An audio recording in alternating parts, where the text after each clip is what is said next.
আগামীকাল থেকে সারা দেশে শুরু হতে যাচ্ছে পবিত্র মাহে রমাদান।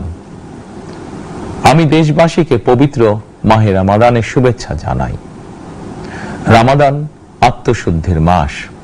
আমরা যদি আত্মশুদ্ধি শব্দটির মর্মার্থ উপলব্ধি করি, তাহলে এই মাসে মানুষের ভোগান্তি বাড়ার কথা নয়।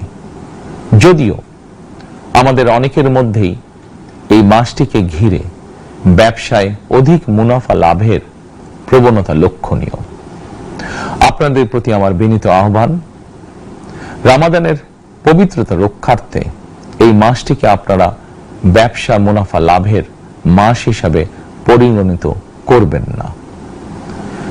দ্রব্যমূল্য যাতে সাধারণ মানুষের নাগালের বাইরে না যায়, এ ব্যাপারে ব্যবসায়ীরা দয়া করে সতর্ক থাকবেন।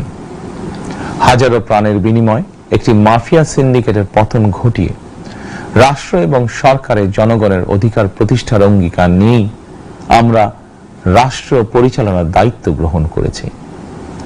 বিএনপি সরকার সকল ক্ষেত্রে অনাচার অনিয়মের সকল সিন্ডিকেট ভেঙে দিতে বদ্ধপরিকর ইনশাআল্লাহ। ক্ষুদ্র মাঝারি কিংবা ছোট বড় সকল ব্যবসায়ীদের প্রতি বর্তমান সরকারের দৃষ্টিভঙ্গি সহজ এবং স্পষ্ট। বর্তমান সরকার ব্যবসায়ী এবং ক্রেতা সাধারণ উভয় স্বার্থ রক্ষা করে প্রয়োজনীয় পদক্ষেপ গ্রহণ করতে চায়।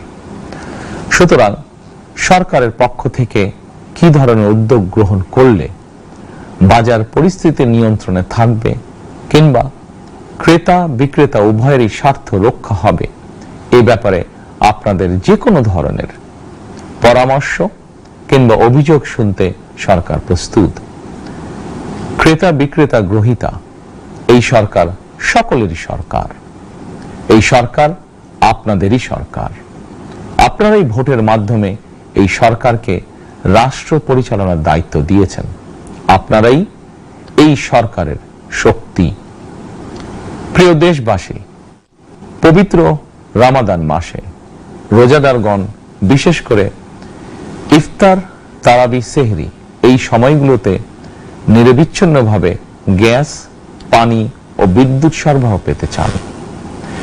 এই বিষয়টি নিশ্চিত করতে এরই মধ্যে আমি সংশ্লিষ্ট কর্তৃপক্ষকে নির্দেশনা দিয়েছি। অপচয় রোধ করে কৃচ্ছতা সাধন প্রতিটি মুসলমানের ইমানি দায়িত্ব। অফিস আদালতে বিনা প্রয়োজনে কিংবা প্রয়োজনের অতিরিক্ত গ্যাস, বিদ্যুৎ, পানি খরচের ব্যাপারে সচেতনতা অবলম্বন করাও ইবাদতেরই অংশ বলেই আমি মনে করি।